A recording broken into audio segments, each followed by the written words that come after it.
6/2/25 പ്രഭാതമുരളി ബാബ്ദാദ മധുബൻ.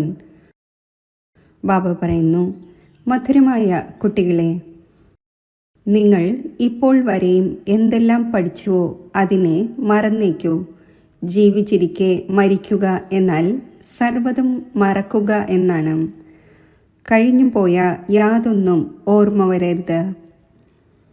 ചോദ്യം: ആരാണോ പൂർണ്ണമായും ജീവിച്ചിരിക്കെ മരിച്ചിട്ടില്ലാത്തത്, അവരുടെ അടയാളങ്ങൾ എന്തായിരിക്കും? ഉത്തരം: അവർ ബാബയോടും ആർഗ്യൂ ചെയ്തുകൊണ്ടിരിക്കും. ശാസ്ത്രങ്ങളുടെ ഉദാഹരണം നൽകിക്കൊണ്ടിരിക്കും. ആരാണോ പൂർണ്ണമായും മരിച്ചു കഴിഞ്ഞത്, അവർ പറയും, ബാബ എന്ത് കേൾപ്പിക്കുന്നുവോ അതുതന്നെയാണ് സത്യം. നമ്മൾ പകുതി കൽപ്പം എന്ത് കേട്ടുവോ അത് അസത്യം തന്നെയായിരുന്നു. അതിനാൽ ഇപ്പോൾ അതിനെ വായിൽ പോലും കൊണ്ടുവരരുത്. ബാബ പറഞ്ഞിട്ടുണ്ട്, ഹിയർ നോ ഈവിൾ. ഗീതം. ഓം നമ ശിവായ. ഓം ശാന്തി. കുട്ടികൾക്ക് മനസ്സിലാക്കിച്ചു തന്നു. എപ്പോഴാണോ ശാന്തിയിൽ ഇരുത്തുന്നത്, അതിനെ നേഷ്ട എന്ന വാക്ക് നൽകിയിരിക്കുകയാണ്. ഈ ഡ്രിൽ ചെയ്യിക്കുന്നു. ഇപ്പോൾ ബാബ ഇരുന്ന് ആത്മീയ കുട്ടികൾക്ക് മനസ്സിലാക്കിച്ചു തരുന്നു. ആരാണോ ജീവിച്ചിരിക്കെ മരിച്ചത്, അഥവാ നമ്മൾ ജീവിച്ചിരിക്കെ മരിച്ചു കഴിഞ്ഞു എന്ന് പറയുന്നത്, മനുഷ്യൻ മരിക്കുമ്പോൾ സർവ്വതും മറന്നു പോകുന്നു. കേവലം സംസ്കാരം അവശേഷിക്കുന്നു. ഇപ്പോൾ നിങ്ങളും ബാബയുടേതായി ലോകത്തിൽ നിന്നും മരിച്ചു കഴിഞ്ഞു. ബാബ പറയുന്നു, നിങ്ങളിൽ ഭക്തിയുടെ സംസ്കാരം ഉണ്ടായിരുന്നു. ഇപ്പോൾ ആ സംസ്കാരം മാറിക്കൊണ്ടിരിക്കുകയാണ്. അപ്പോൾ ജീവിച്ചിരിക്കെ നിങ്ങൾ മരിക്കുന്നുവല്ലോ. മരിക്കുമ്പോൾ മനുഷ്യൻ പഠിച്ചതെല്ലാം മറന്നുപോകുന്നു. പിന്നെ അടുത്ത ജന്മത്തിൽ പുതിയതായി പഠിക്കേണ്ടതുണ്ട്. ബാബയും പറയുന്നു, നിങ്ങൾ എന്തെല്ലാം പഠിച്ചുവോ അത് മറന്നേക്കൂ. നിങ്ങൾ ബാബയുടേതായി മാറിയല്ലോ. ഞാൻ നിങ്ങളെ പുതിയ കാര്യങ്ങൾ കേൾപ്പിക്കുന്നു. ഇപ്പോൾ വേദം, ശാസ്ത്രം, ഗ്രന്ഥം, ജപം, തപം തുടങ്ങി ഈ എല്ലാ കാര്യങ്ങളും മറന്നേക്കൂ. അതിനാൽ തന്നെയാണ് പറഞ്ഞത്, hear no evil, see no evil. ഇത് കുട്ടികളായ നിങ്ങൾക്ക് വേണ്ടിയുള്ളതാണ്. പലരും വളരെയധികം ശാസ്ത്രങ്ങളും മറ്റും പഠിച്ചിട്ടുണ്ട്, പൂർണ്ണമായും മരിച്ചിട്ടില്ല. അപ്പോൾ ആവശ്യമില്ലാതെ ആർഗ്യൂ ചെയ്യും, അതായത് തർക്കിക്കും. മരിച്ചു കഴിഞ്ഞുവെങ്കിൽ പിന്നെ ഒരിക്കലും ആർഗ്യൂ ചെയ്യുകയില്ല.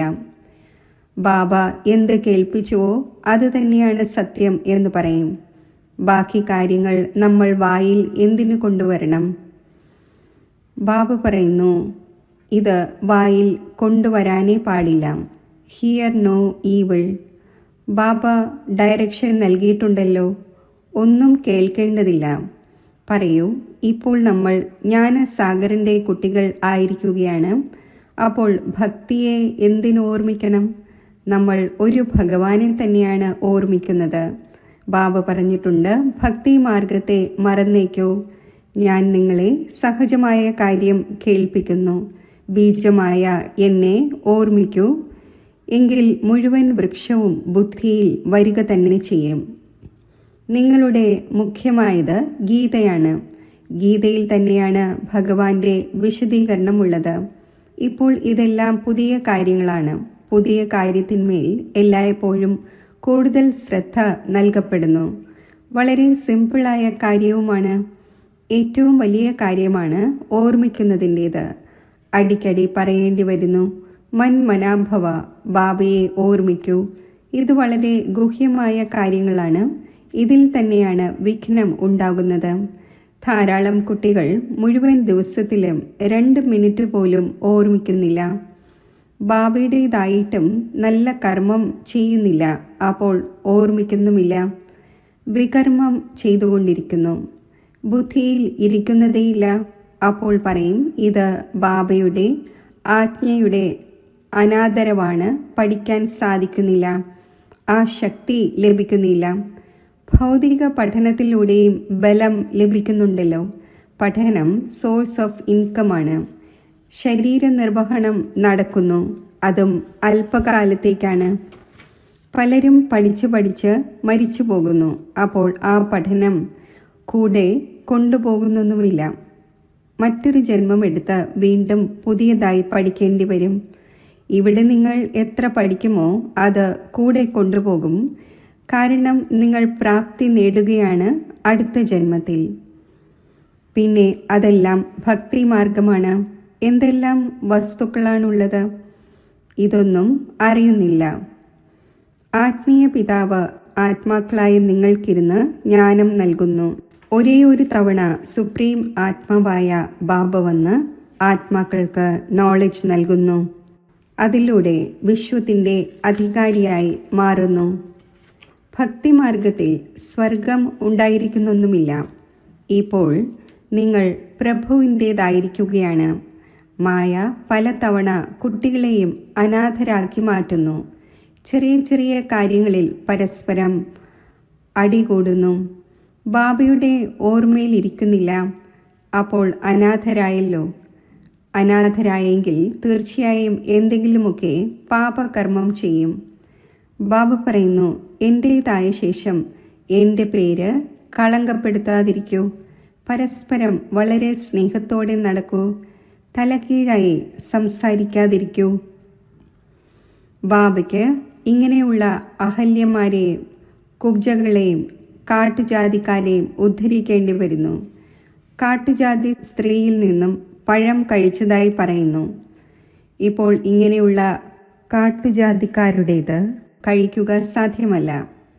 കാട്ടുജാതി സ്ത്രീയിൽ നിന്നും എപ്പോഴാണോ ബ്രാഹ്മണിയായി മാറുന്നത്, അപ്പോൾ പിന്നെ എന്തുകൊണ്ട് കഴിക്കില്ല? അതിനാൽ ബ്രഹ്മഭോജനത്തിന് മഹിമയുണ്ട്. ശിവ് ബാബ കഴിക്കുകയില്ല. ആ ഒന്ന് അഭോക്താവാണ്. പിന്നെ ഈ രഥം കഴിക്കുന്നുവല്ലോ. കുട്ടികളായ നിങ്ങൾ ആരോടും ആർഗ്യൂ ചെയ്യേണ്ട ആവശ്യമില്ല.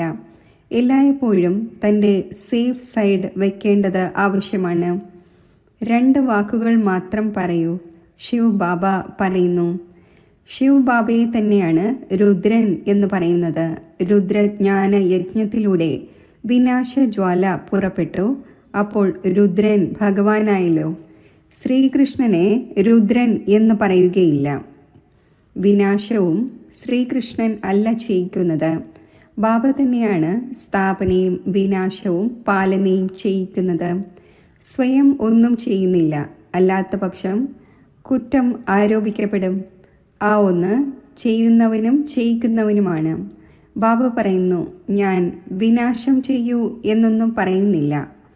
ഇത് മുഴുവൻ ഡ്രാമയിൽ അടങ്ങിയതാണ്. ശങ്കർ എന്തെങ്കിലും ചെയ്യുന്നുണ്ടോ? ഒന്നുമില്ല. ശങ്കറിലൂടെ വിനാശം എന്നത് കേവലം മഹിമ മാത്രമാണ്. പിന്നെ വിനാശമാണെങ്കിൽ അവർ സ്വയമേ ചെയ്തുകൊണ്ടിരിക്കുകയാണ്. ഇത് അനാദിയായി ഉണ്ടാക്കപ്പെട്ട ഡ്രാമയാണ്. അത് മനസ്സിലാക്കിച്ചു തരുന്നു. രചയിതാവായ ബാബയെ തന്നെ എല്ലാവരും മറന്നുപോയി. ഗോഡ് ഫാദർ രചയിതാവാണ് എന്ന് പറയുന്നു. പക്ഷേ ആ ഒന്നിനെ അറിയുന്നതേയില്ല. ആ ഒന്നാണ് ലോകം ക്രിയേറ്റ് ചെയ്യുന്നത് എന്ന് കരുതുന്നു. ബാബ പറയുന്നു, ഞാൻ ക്രിയേറ്റ് ചെയ്യുന്നില്ല, ഞാൻ ചേഞ്ച് ചെയ്യുന്നു. കലിയുഗത്തെ സത്യയുഗം ആക്കുന്നു. ഞാൻ സംഗമത്തിൽ വരുന്നു. അതിനെക്കുറിച്ച് സുപ്രീം ഓസ്പീഷ്യസ് യുഗം എന്ന് പാടപ്പെട്ടിട്ടുണ്ട്. ഭഗവാൻ മംഗളകാരിയാണ്. സർവരുടെയും മംഗളം ചെയ്യുന്നു. പക്ഷേ എങ്ങനെ, എന്ത് മംഗളം ചെയ്യുന്നു, ഇതൊന്നും അറിയുന്നില്ല. ഇംഗ്ലീഷിൽ ലിബറേറ്റർ, ഗൈഡ് എന്ന് പറയുന്നു. എന്നാൽ അതിൻ്റെ അർത്ഥം മനസ്സിലാക്കുന്നില്ല. ഭക്തിക്ക് ശേഷം ഭഗവാനെ ലഭിക്കും, സദ്ഗതി ലഭിക്കും എന്ന് പറയുന്നു. സർവരുടെയും സദ്ഗതി ഏതെങ്കിലും മനുഷ്യന് ചെയ്യുവാൻ സാധിക്കില്ല.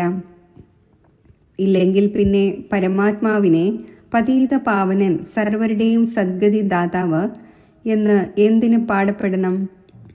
ബാബയെ ആരും അറിയുന്നില്ല. അനാഥരാണ്. ബാബയോട് വിപരീത ബുദ്ധിയാണ്. ഇപ്പോൾ ബാബ എന്തു ചെയ്യുവാനാണ്? ബാബ സ്വയം അധികാരിയാണ്. ആ ഒന്നിൻ്റെ ശിവജയന്തിയും ഭാരതത്തിലാണ് ആഘോഷിക്കുന്നത്. ബാബ പറയുന്നു, ഞാൻ ഭക്തർക്ക് ഫലം നൽകുവാൻ വരുന്നു.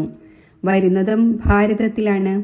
വരുന്നതിനു വേണ്ടി എനിക്ക് ശരീരം തീർച്ചയായും വേണമല്ലോ. പ്രേരണയിലൂടെ യാതൊന്നും നടക്കുകയില്ല. ഇദ്ദേഹത്തിൽ പ്രവേശിച്ച് ഇദ്ദേഹത്തിൻ്റെ വായിലൂടെ നിങ്ങൾക്ക് ജ്ഞാനം നൽകുന്നു. ഗൗമുഖത്തിൻ്റെ കാര്യമേയില്ല. ഇതാകട്ടെ ഈ വായുടെ കാര്യമാണ്. വായ് മനുഷ്യൻ്റേതാണ് വേണ്ടത്, മൃഗത്തിൻ്റേതല്ല. ഇത്ര പോലും ബുദ്ധി പ്രവർത്തിക്കുന്നില്ല. മറ്റൊരു ഭാഗത്ത് ഭാഗീരഥനെ കാണിക്കുന്നു. ആ ഒന്ന് എങ്ങനെ എപ്പോൾ വരുന്നു അല്പം പോലും ആർക്കും അറിയില്ല. ബാബ കുട്ടികൾക്കിരുന്ന് മനസ്സിലാക്കിച്ചു തരുന്നു. നിങ്ങൾ മരിച്ചു കഴിഞ്ഞു, അപ്പോൾ ഭക്തിമാർഗത്തെ പൂർണ്ണമായും മറന്നേക്കൂ. ശിവഭഗവാനുവാച, എന്നെ ഓർമ്മിക്കൂ, അപ്പോൾ വികർമ്മം വിനാശമാകും. ഞാൻ തന്നെയാണ് പതീത പാവനൻ. നിങ്ങൾ പവിത്രമായി മാറും, പിന്നെ എല്ലാവരെയും കൊണ്ടുപോകും. മെസ്സേജ് വീടുകൾ തോറും നൽകൂ.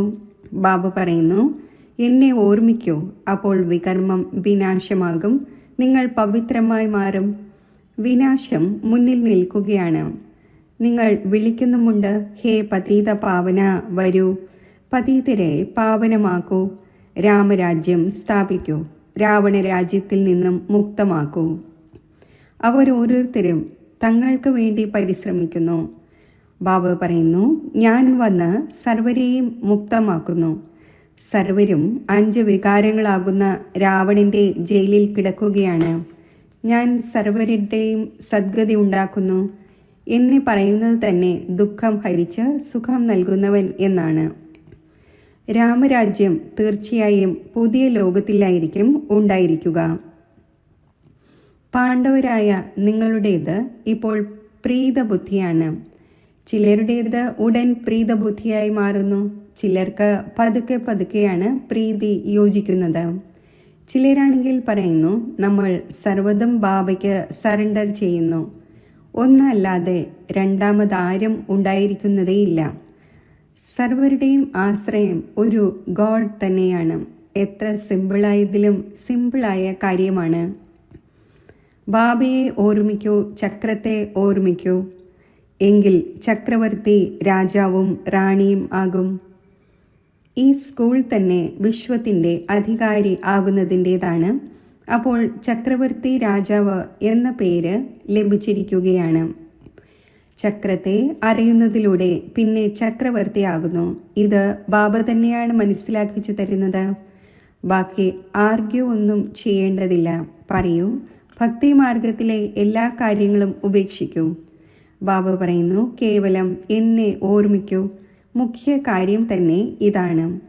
ആരാണോ തീവ്ര പുരുഷാർത്ഥി, അവർ ശക്തമായി പഠനത്തിൽ മുഴുകുന്നു.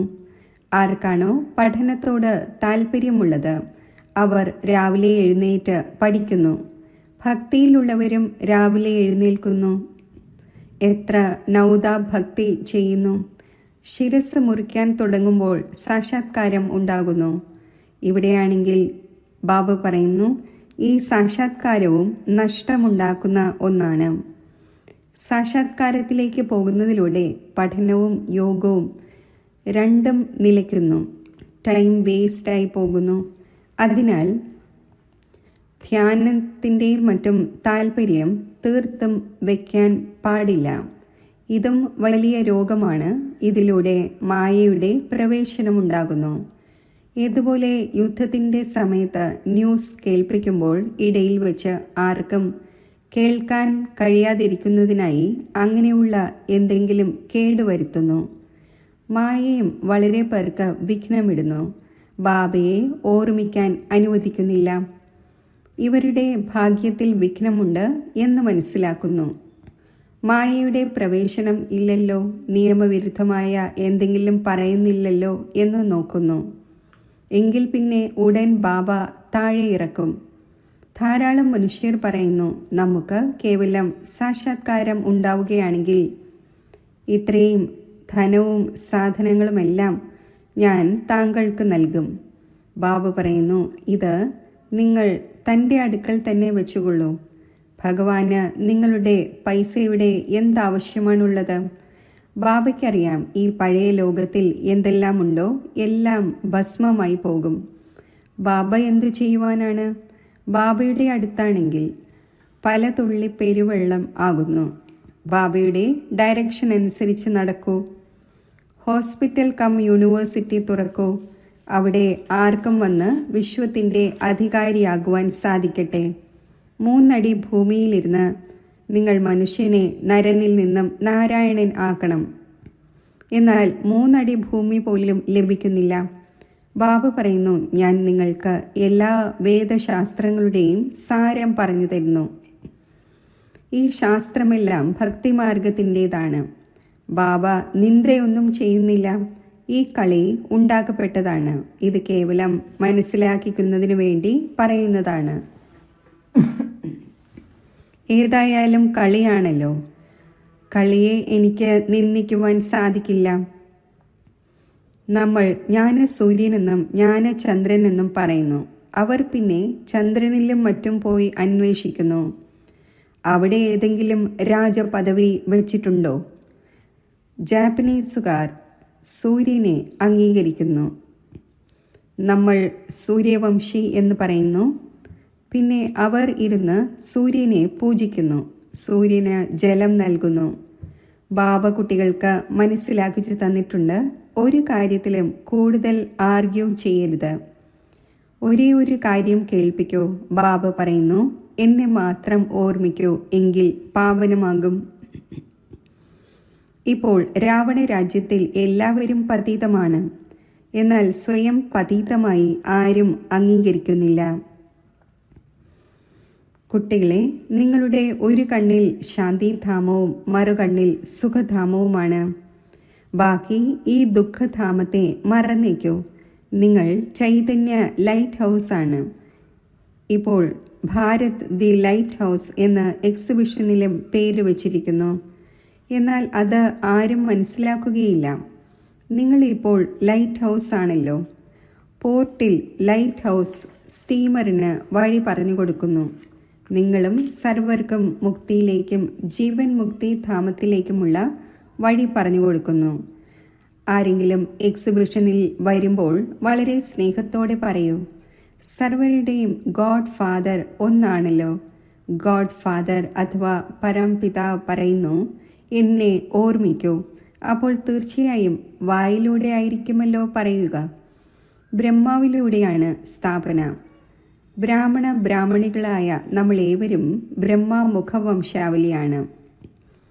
ആ ബ്രാഹ്മണരും ബ്രാഹ്മണരായ നിങ്ങളുടെ മഹിമ പാടുന്നു. ബ്രാഹ്മണ ദേവതായ നമ എന്ന്. ഉയർന്നതിലും ഉയർന്നത് ഒരു ബാബ തന്നെയാണ്. ആ ഒന്ന് പറയുന്നു, ഞാൻ നിങ്ങളെ ഉയർന്നതിലും ഉയർന്ന രാജയോഗം പഠിപ്പിക്കുന്നു. അതിലൂടെ നിങ്ങൾ മുഴുവൻ വിശ്വത്തിൻ്റെയും അധികാരിയാകുന്നു. ഈ രാജപദം നിങ്ങളിൽ നിന്നും ആർക്കും തട്ടിയെടുക്കാൻ സാധിക്കില്ല. വിശ്വത്തിന്മേൽ ഭാരതത്തിൻ്റെ രാജ്യമുണ്ടായിരുന്നു. ഭാരതത്തിൻ്റെ എത്ര മഹിമയാണുള്ളത്! ഇപ്പോൾ നിങ്ങൾക്കറിയാം, നമ്മൾ ശ്രീമത്തിലൂടെ ഈ രാജ്യം സ്ഥാപിച്ചു കൊണ്ടിരിക്കുകയാണ്. ശരി, മധുരമധുരമായ സിഖിലതെ കുട്ടികൾക്ക് മാതാവും പിതാവുമായ ബാബ്ദാദയുടെ സ്നേഹസ്മരണകൾ. Good morning. ആത്മീയ പിതാവിൻ്റെ ആത്മീയ കുട്ടികൾക്ക് നമസ്തേ. ധാരണയ്ക്കുള്ള മുഖ്യസാരം: തീവ്ര പുരുഷാർത്ഥി ആകുന്നതിനായി പഠനത്തിൻ്റെ താൽപ്പര്യം വയ്ക്കണം. അതിരാവിലെ എഴുന്നേറ്റ് പഠനം പഠിക്കണം. സാക്ഷാത്കാരത്തിൻ്റെ ആശ വയ്ക്കരുത്. ഇതിലും ടൈം വേസ്റ്റായി പോകുന്നു. ശാന്തിധാമത്തെയും സുഖധാമത്തെയും ഓർമ്മിക്കണം. ഈ ദുഃഖധാമത്തെ മറക്കണം. ആരോടും ആർഗ്യൂ ചെയ്യരുത്. സ്നേഹത്തോടെ മുക്തിയുടെയും ജീവൻ മുക്തി ധാമത്തിൻ്റെയും വഴി പറഞ്ഞു കൊടുക്കണം.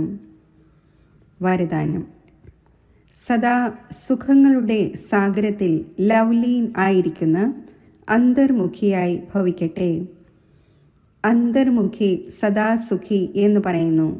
ഏതു കുട്ടികളാണോ സദാ അന്തർമുഖി ഭവയുടെ വരദാനം പ്രാപ്തമാക്കുന്നത്, അവർ ബാബയ്ക്ക് സമാനം സദാ സുഖത്തിൻ്റെ സാഗരത്തിൽ ലവ്ലീൻ ആയിരിക്കുന്നു.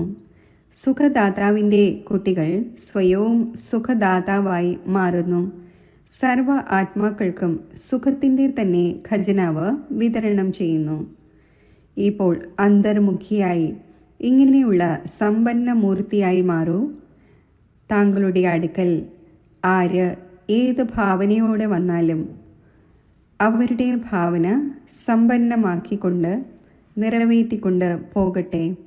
ഏതുപോലെ ബാബയുടെ ഖജനാവിൽ അപ്രാപ്തമായ ഒരു വസ്തുവുമില്ല, അതേപോലെ താങ്കളും ബാബയ്ക്ക് സമാനം നിറഞ്ഞവരാകൂ.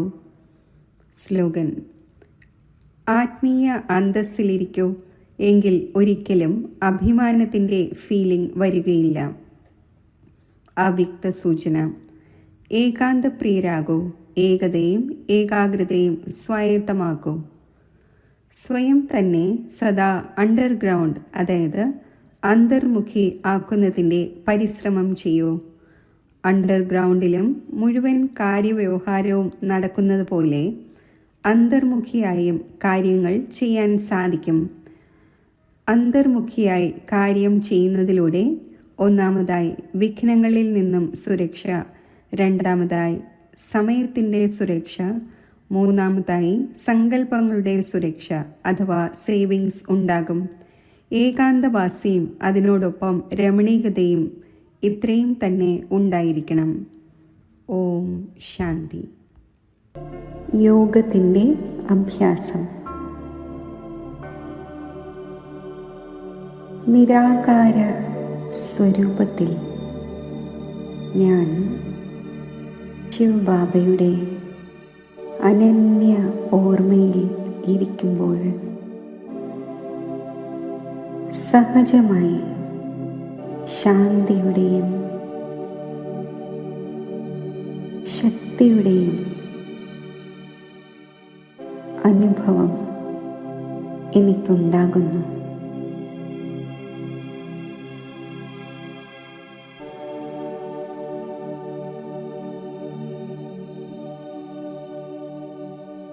സർവസംബന്ധങ്ങൾ കൊണ്ടും സ്വന്തമാക്കി അവിനാശി പ്രാപ്തികൾ നേടിത്തരുന്ന ശിവബാബയുടെ ഓർമ്മ എത്ര സുഖദായകമാണ്.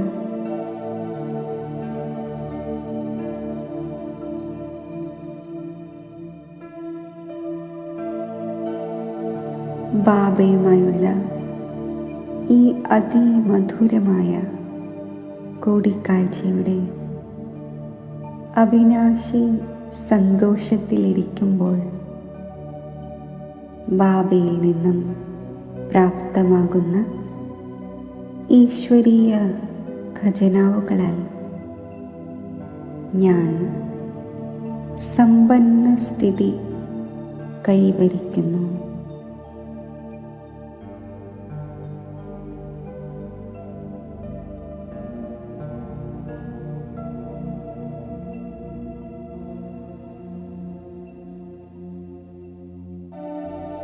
ഈ സമ്പന്ന സ്ഥിതിയിലൂടെ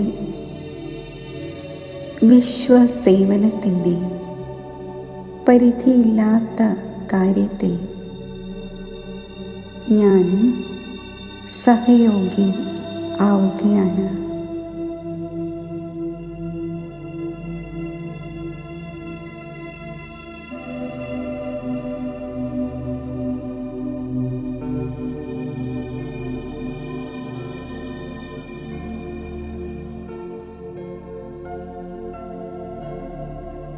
ദുഃഖാശാന്തികളിൽ കഴിയുന്ന ആത്മാക്കൾക്ക് ഞാൻ ശിവബാബയിൽ നിന്നും പ്രാപ്തമാക്കിയ സർവശക്തികളുടെയും കിരണങ്ങൾ ശാന്തിയുടെ കിരണങ്ങൾ, സന്തോഷത്തിൻ്റെ കിരണങ്ങൾ ദാനം ചെയ്യുകയാണ്. ദിവ്യവും അലൗകികവുമായ ഈ ഈശ്വരീയ ഖജനാവുകൾ അവരിലും നിറയുകയാണ്.